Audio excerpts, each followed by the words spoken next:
What is up, guys? Teddy Cornwell here. Welcome to the Underdog Talk, the world's most underrated podcast on earth. And you know, there's just something about the underdog. But I mean, today, ladies and gentlemen, this man hails from Tulsa, Oklahoma, Coyote standout. Ooh, one of the rising stars in the Baltimore Orioles. Go O's, baby. I just got to throw it out there. Mr. Tyler Well. What is up, big fella? How you doing today, man? Man, I can't complain. The usual, just getting ready to go full bore into the off season, get ready for next year. Yeah, it's that time of the year. And I was gonna ask, today is Halloween, Tyler. Are you doing anything fun or just usual handing out Halloween candy? Or third option, sir, are you gonna be watching the World Series? I'm definitely going to be kind of doing a little bit of the last two. I'll be handing out some Halloween candy, and then I'll be watching. I'll be paying attention to the World Series. I'll probably have it on my phone while I'm sitting there handing out to little kids, trying not to scare them if anything good happens. Am I allowed to ask who are you rooting for in the World Series, or do you want to plead the fifth on that one, sir? I'm gonna publicly say it just because I think that most people will agree with me that I would rather the team that beat us win the whole thing Yeah. and say that we lost to the team that won it all. Yeah. That's a personal opinion of mine. I don't want to get beat by people who didn't win. I want to get beat by people who won it all. No, I like that. That actually makes a lot of sense. So I guess go Rangers, and I like that, Tyler. That actually makes a lot of sense. Now, speaking of ball, Tyler, and can you tell us your journey, to becoming a professional ball player, starting back, and I'm going to butcher the first school, Ukapia High School. Did I say that You even guys, correctly? Ukaipa High School to yeah. obviously going to California State University. What was that journey like in terms of finding yourself as a both a player and a person? Um, I mean, it was a pretty long journey. I'm not gonna lie.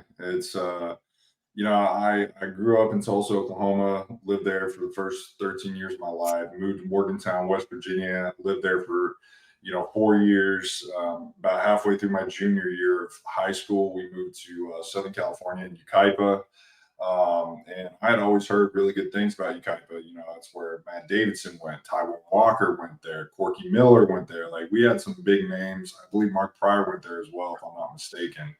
And so I was pretty excited to kind of go there. And, my first year, my junior year, like they put me on JV for pretty much most of the year. And, I didn't really do a whole lot, didn't really play varsity at all. And then, one day I got an opportunity, kind of went out and practice. And, a scout for the Kansas City Royals, who did a Kansas City Royals scout team, just saw me. They were like, yeah, this kid's new.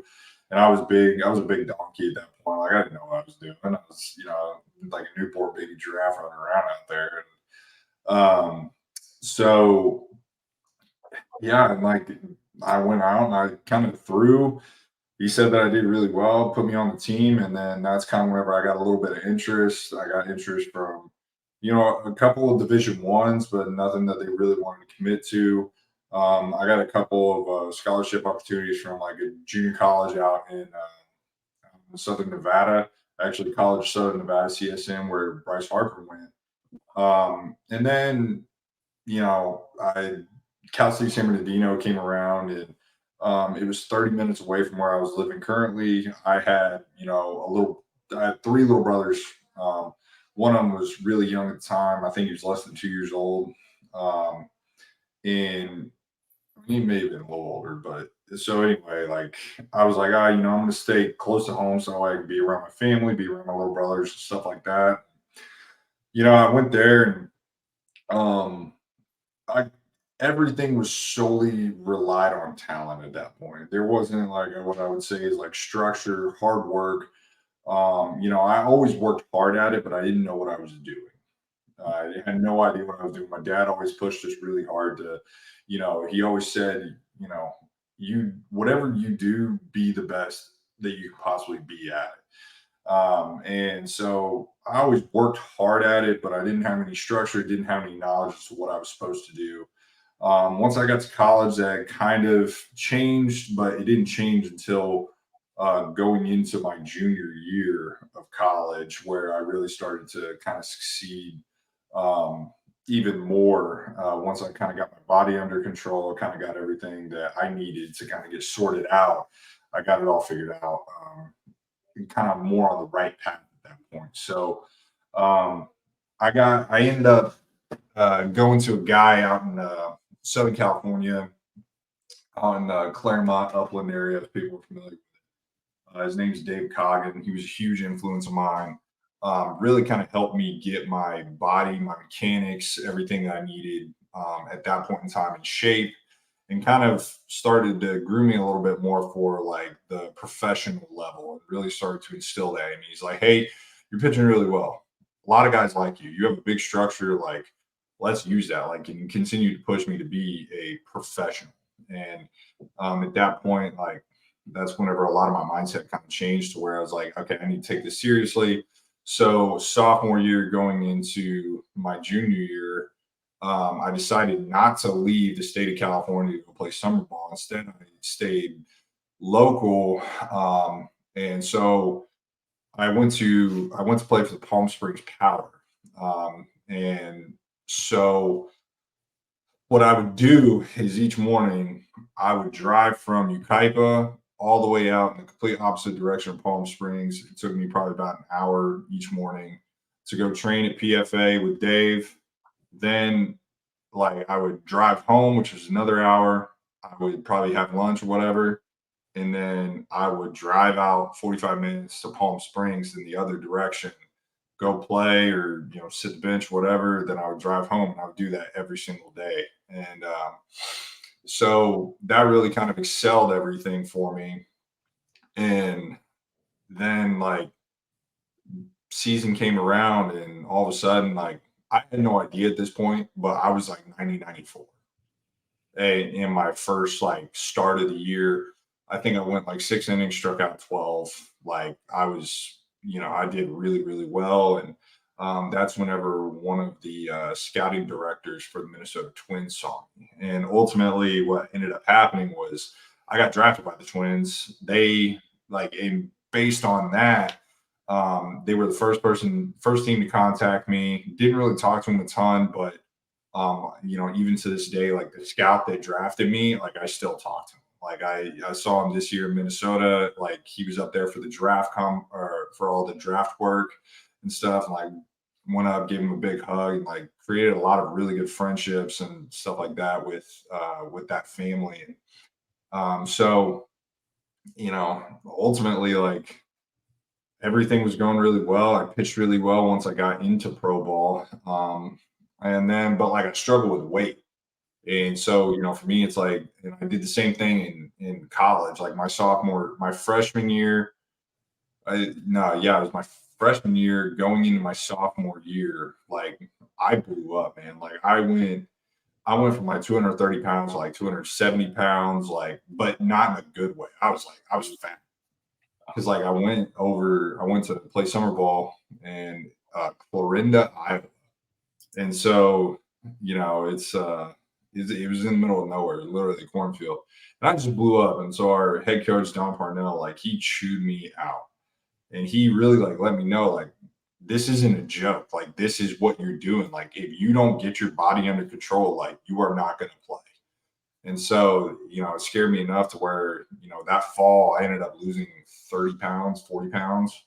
But like I gained muscle at the time because I was also lifting and running and doing all these different things. So ultimately it worked out for me to where it kind of pushed my body a little bit more. So I continued to push that. But then once I got into pro ball, it was kind of all the same. Like I was in Cedar Rapids, Iowa, and I blew up. Like I gained a lot of weight over the course of the year. And those familiar with baseball for a long time knows LaTroy Hawkins. And so LaTroy Hawkins like came up to me and he was like, dude, like you have what it takes to get there. You have the stuff, like, but you need to get your body under control and you need to get in shape and quick.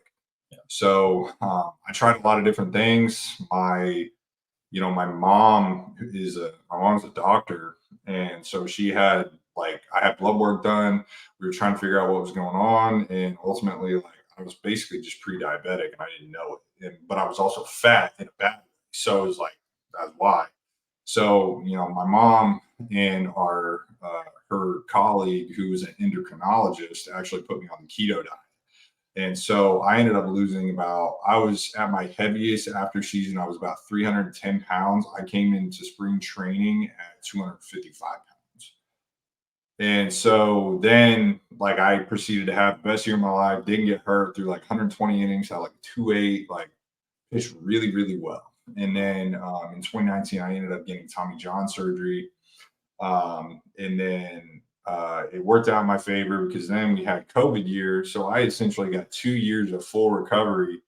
And the Baltimore Orioles decided to Major League Rule 5 me. And it gave me an opportunity to, get to the big leagues. And, whenever it happened, Dave Coggin, I was still working out with him today. I had a phone call with him the other day, even though I'm living in Florida now. He always said, like, you never veer too far from the tree type of thing. And, he's always been my guy. He's always been my throwing guy. So, during that time, I was still living in California and I was training with him. And he goes, hey, like, how are you feeling? What's your velo at? When's the last time that you got velo bullpen, all that stuff? I was like, I told him, and then I asked why, what's going on? And he goes, well, I'm getting rumbles about you possibly getting picked up in the 5 draft. And so I was like, okay, well, I'll talk to my agent. My agent was like, I don't know, like, I haven't heard anything, but I'll, ask around and see what's going on. Well, sure enough, the next day I got picked in the second round by the Orioles, and it was literally just the perfect opportunity for me to, go show what I had. And so my dad, sat there and he goes, well, like, you have your shot and don't waste it. And I told him that I wasn't going to. So and I haven't looked back since. Like, now this is my job. This is my standard. Like, I expect nothing less out of myself, and I expect to come in every single year and be a dominant force for the team. Damn right. And I mean, you are a dominant force for the O's, and I mean, I love that story of resiliency and just hanging in there. And I think we all have those moments where we are that kid that is a little overweight, not metaphorically, but we have those moments where we have those struggles and kind of bouncing back and finding ourselves. And I love that. And I do have to ask the $1 million question. What was that moment like when you get that call from the Minnesota Twins? Hey, Tyler, you're gonna come play ball with us. What was that call like? Going to the bigs and finally making it. What was that? What was that all like? Do you remember that? Yeah, I do actually, and I was very thankful for the opportunity, but I wasn't buzzing yet because the primary reason being was because I still had to make the team. Like, just because I got picked doesn't mean anything. It means that I just have an opportunity to go showcase myself. Yeah. And and that was very apparent to me by, Dave, my agent, my dad, like, and it was very apparent to me as well. Like, this opportunity is an opportunity, but it isn't going to be given to you. Like, you have to go earn it. You have to be able to go out there and you have to, make the most of it. If you go out there and you just assume that, hey, I made the team or whatever, like, you're going to get eaten alive. Like, you are a very small fish in a very large pond full of sharks. And I wasn't going to let anything take that away from me. I was going to go out there and give it my best opportunity, but it's or give it my best shot. But at the same time too, I didn't make the decisions there. I just could only control what I could control, and I don't think I found out until the second to last day of spring training. And it's like it was hard. It was pretty brutal, I'm not gonna lie, but like, it was more the anticipation that made it very hard. But I wasn't gonna let that opportunity like slip away, and I was gonna give it my best shot, and luckily it worked out. Would you say, that was one of your underdog moments in your life, Tyler, where kind of everything was stacked against you? You were the underdog. The odds were against you. Would you say that was one of the main underdog moments in your life so far? um yeah, I definitely think so. It's I think that it's always one of those things. The best way to put it is like, I always felt like I've always kind of been an underdog. It's like I feel like people really haven't just kind of looked at me and was like, this guy's going to be a dominant force. And I feel like I'm always having to prove myself. And which it really isn't a bad thing for me. Like at this point, like I'm doing it to myself all the time where, I want to be able to prove like I'm proving myself right. I'm not going to sit there and try and prove any of the people who tell me that I can't do it. Like, I don't give a shit what you think. I was like my whole goal is to prove myself right and to prove the people who have had my back my entire life or my entire professional career. Like, those are the people that I do it for, and I do it to prove them right. But also too, mediocrity really isn't even in my like language. Like, I'm not one of those people like that accepts mediocrity. I don't like it. I don't think that I think that, in a normal life, like we of course always think like, we gotta be perfect, gotta be perfect, gotta be perfect. But it's like, no, I don't have to be perfect. I just want to be better than everybody else. Yeah. Like that's kind of how I tend to approach a lot of different things. 100%. And I was just thinking about that in terms of the mindset. And obviously, as a pitcher, it's a stupid ass story, but I was playing MLB The Show, and I had two outs, bases loaded. I was pitching. I was sweating bullets over here, Tyler. Now I can't imagine you as a pitcher in this situation where you have the bases loaded, you got two outs. How important is mindset for you, as a pitcher, and how important has that been in your development? I think I think mindset is kind of the biggest thing that makes a professional athlete like who they are. Yeah. Um, I am one of those people where I've always kind of had this attitude where if you tell me I can't do something, I'm gonna go do it anyway because I'm gonna show you that I can. I don't care.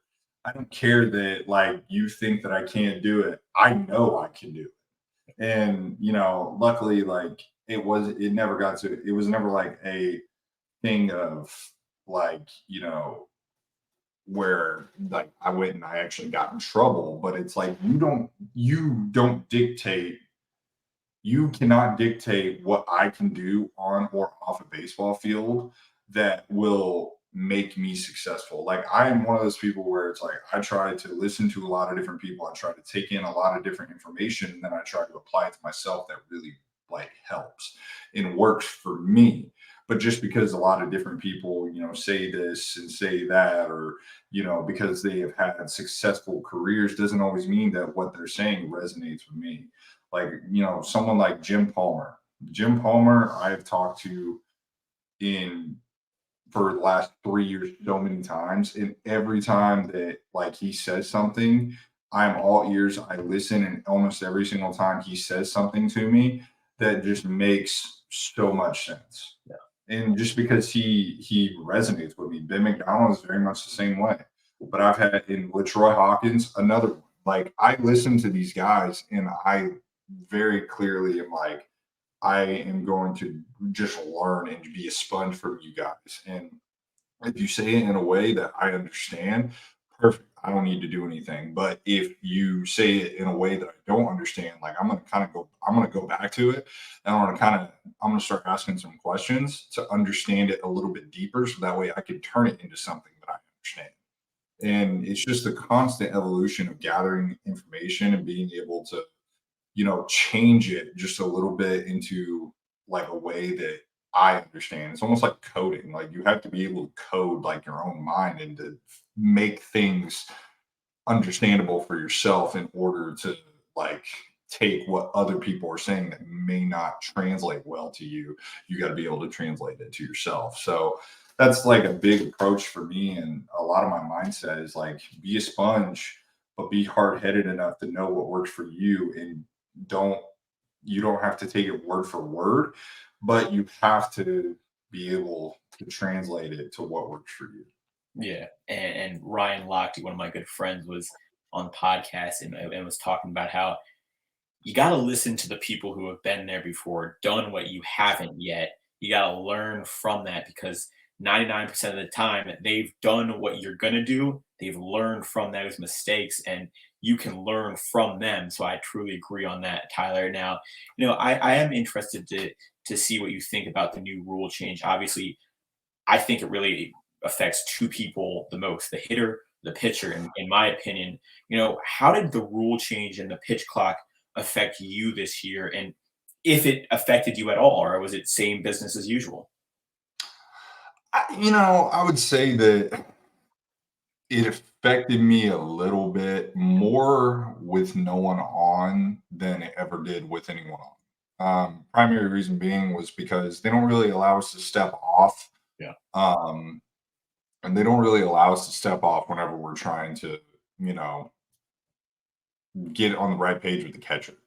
It doesn't really allow us to get to where we need to be because the communication, it's like I'm throwing four different pitches, say that he calls my fourth pitch or something like that I don't want to go to, and then he goes three, goes two. Like by the time that we go through that whole thing, I'm kind of stuck with like what he calls on the third one, which is fine. Like I don't have any doubt in my ability to throw what I want to throw, but if I was able to have one step off per AB that would take 2 seconds to step off, hop right back on, and kind of continue that reset would be nice. But that was the only real issue that I found with the pitch clock. I mean, I didn't really have any issues with it myself. Took me a little bit to get adjusted to it in spring training, but after a little while, like it pretty much becomes second nature.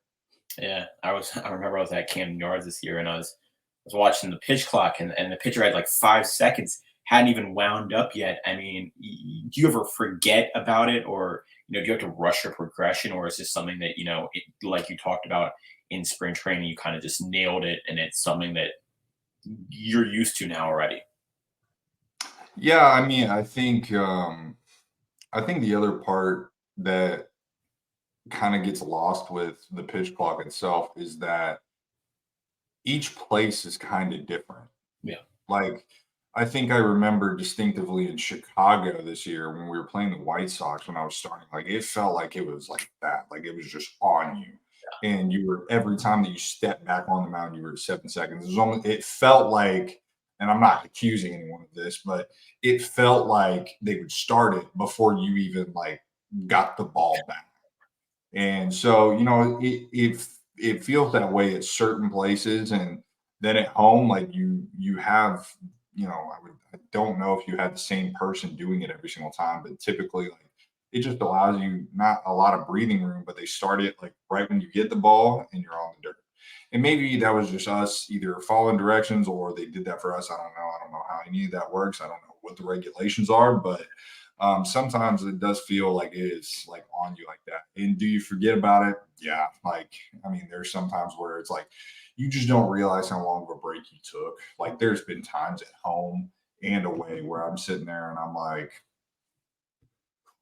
gather myself for a second. I'm like, oh shit, I got 6 seconds left. And then you're like, I better get going. And I got kind of like a long windup where I'm doing like this little pause and stuff, and they know I'm rushing because I'm like doing it real quick. I'm like, go and like Oh, but no, it's really not that bad. Very rarely does that happen, and even if it does, it doesn't really matter. I don't think so. As long as I don't get flagged for it and get called a free ball or whatever, then I'm good. yeah, obviously. And speaking of Camden Yards, you played for the Baltimore Orioles, baby. And what has that been like being a Baltimore Oriole? Obviously, being one of the rising stars on, the hottest team in the MLB. And especially after the stellar season that you and the O's had, what's it like playing in Be More, baby? I mean, I love Camden. Seeing that place filled up, and every time that we're at home and you hear the loud O, especially during playoffs, like during the national anthem. I mean, It it's I'm not gonna lie to you, man. It took a long time for me to even realize like what we really accomplished this year because I mean, I forget what it was, but I mean, we were the first 100-win team since what, like 1990 or Like 80 or something like that. I mean, it was a long time. And I don't think anyone like realizes just how special that is.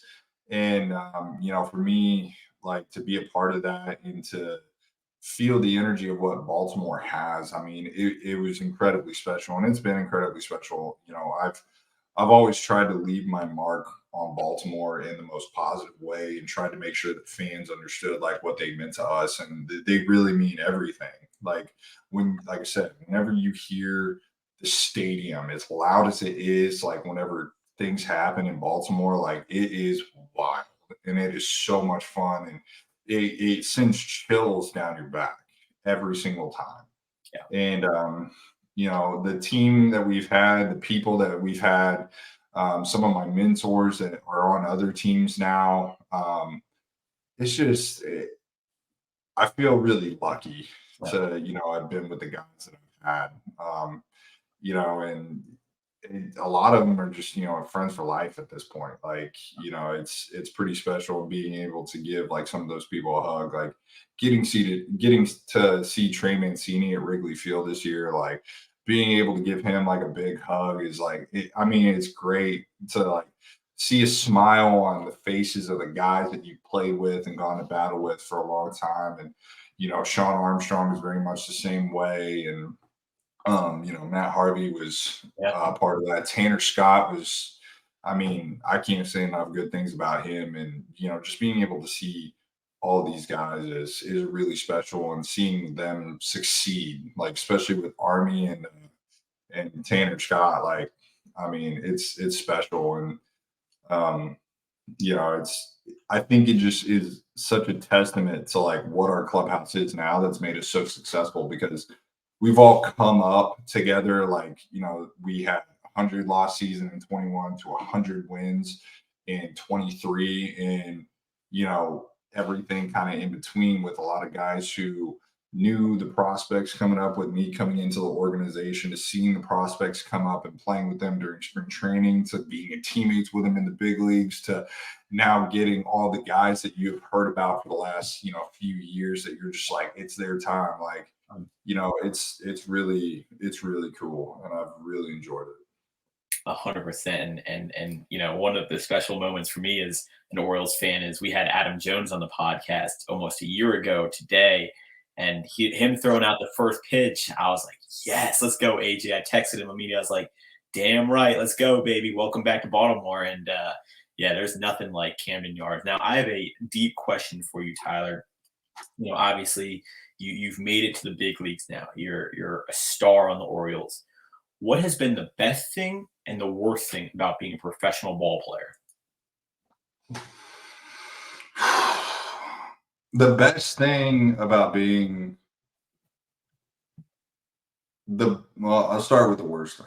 The worst thing about being a professional baseball player, specifically in the major leagues, is, you know, whenever I think that sometimes people forget that we're human. Yeah.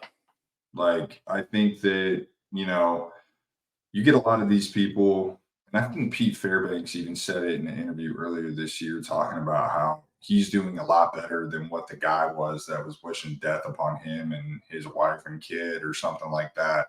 Um, at some point, like, you have a lot of people out there that just really forget that, like, we are normal people that truly love playing this game, and really want to play to be the best we can possibly be, provide for our families, doing very much the same thing that a lot of normal people are doing. And it's just, we just happen to be really good at what we do, but we work very, very hard at what we do. And, we're trying to build something very special for all of us, right?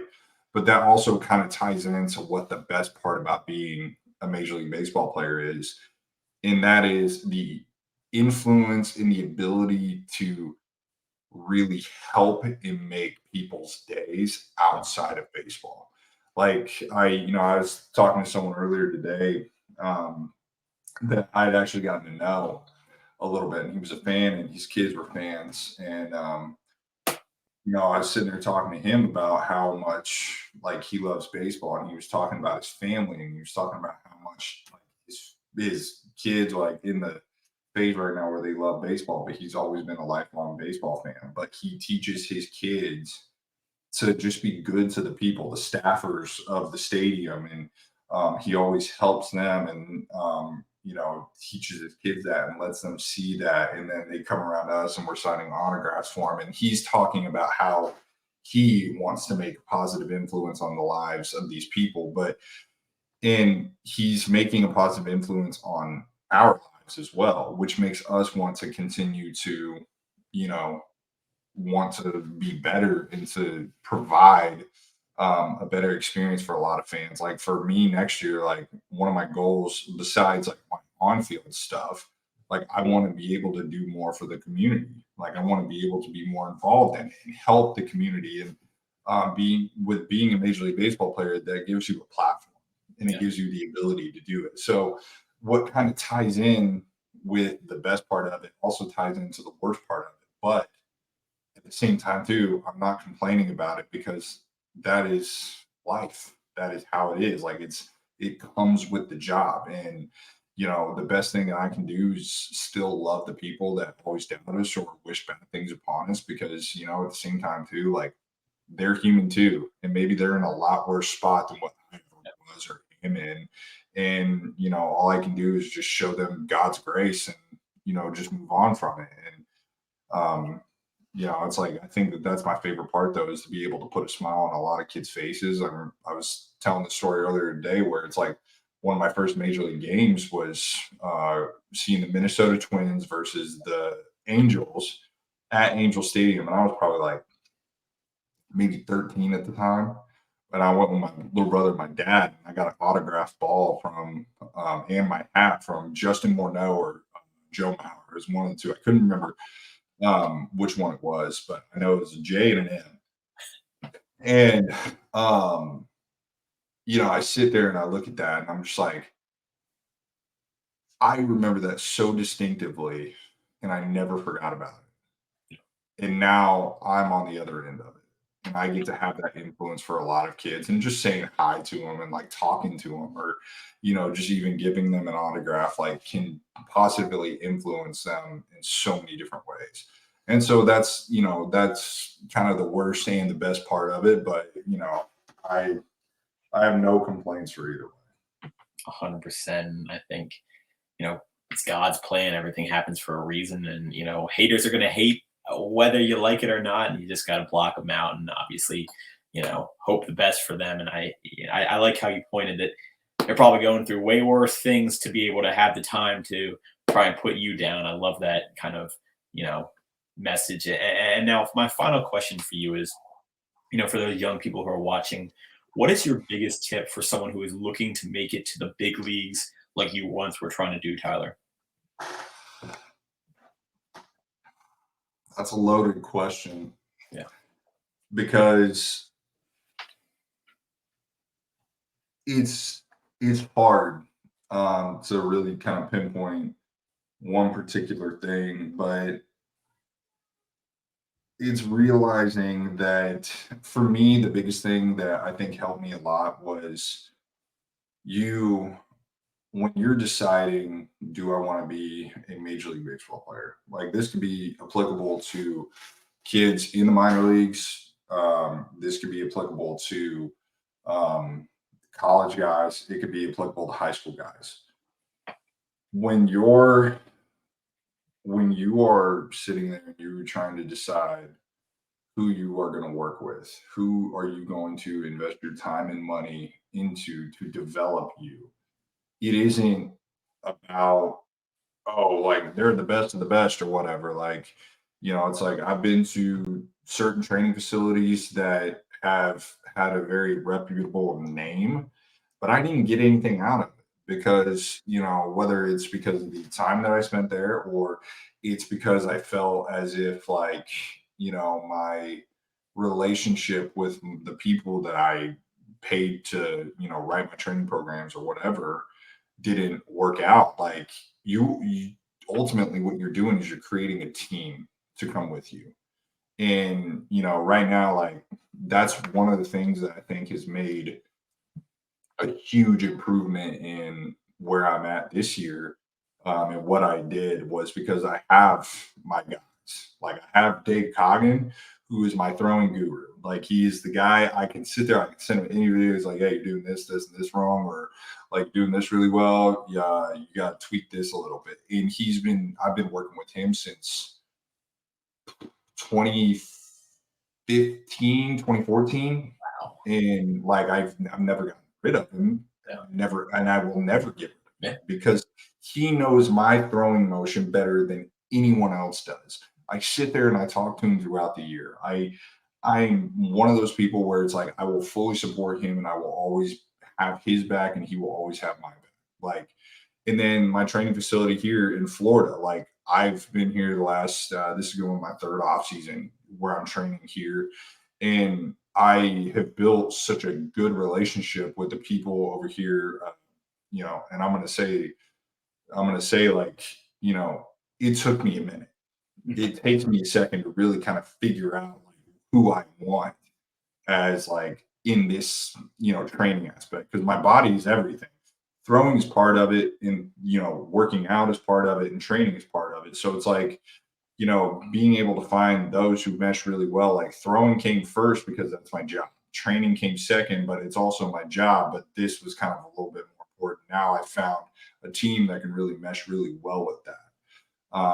Torque Sports Performance down here in Jacksonville, like they've changed like my body as far as like my um ability to like withstand a full season. And I also have other guys down here that I've worked out with, who play on the same team as I do. Like, it's one of those things where it's like you build families and you have to build a family and a team with those that are around you. And your team is got to be really, really strong. Like I have great people that are in my corner, and I have great people that sit there and will tell me the truth. They won't sugarcoat anything, and they'll always be there for me whenever I need them most. And you don't do this without a team. Like, but by far, like, you know, your biggest supporter comes from like your life partner. And like my fiance, like she travels with me up to Baltimore for the season. She takes care of everything that I could possibly need her to take care of while I'm off playing and whatnot. She's taking care of our dog. Like she's my best friend and she's my biggest supporter. So it's like you have a whole family of people that take care of you. And if you're mentally not right, you're physically not right, like emotionally, you're just not there. Like you have a support system and all that. And I think that that's hands down one of the most important things. Like, is having your support system and your team outside of the team that you're with. I think that that's always going to be really, really important as well. 100%. One thing I've learned is you can be physically fit, but if you're not mentally fit, then you're not the complete self that you can be. Now, Tyler, before we go, the floor is yours, man. Where can we find your social media? Any projects you're working on? The floor is yours, big fella.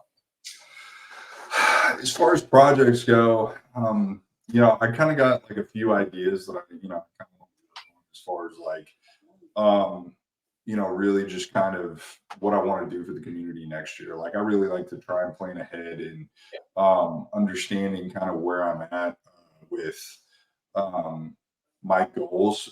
Like I'm already trying to structure my goals for next year, whether that's in season or out of season.